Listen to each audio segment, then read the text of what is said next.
Hey guys, it's Miss B.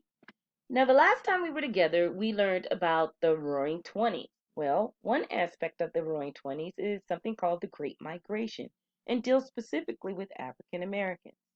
Now, as we've learned, conditions in the South were still very difficult for African Americans during the late 19th century. Jobs were scarce and low paying. Segregation was enforced by the law, segregating schools, courts, and restaurants, and it was difficult for African Americans to participate in politics. The economic opportunities of this era triggered a widespread migration of Black Americans from the rural South to the industrial centers of the North, and especially to New York City. We'll talk more about that a little bit later. Cities such as Chicago, Detroit, New York, and Boston were appealing to Southern African Americans. Why?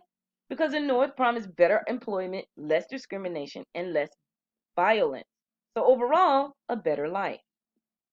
There were more job opportunities and less racism. However, African Americans continued to face racial discrimination and violence in the North. Many northern cities were voluntarily segregated and experienced race riots in 1919. The migration to northern cities, specifically to New York, led to what is now known as the Harlem Renaissance. This is a time when African American artists, writers, and musicians who were based in Harlem revealed the freshness and variety of African American culture and helped redefine how Americans and the world understood African American culture. It integrated black and white cultures and marked the beginning of a black urban society.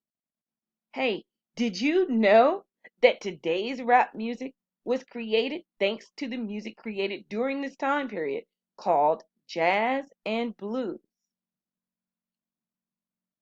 Here is a very popular musician from the time period, Duke Ellington. He's one of the founders of jazz. The name of this song is Take the A Train.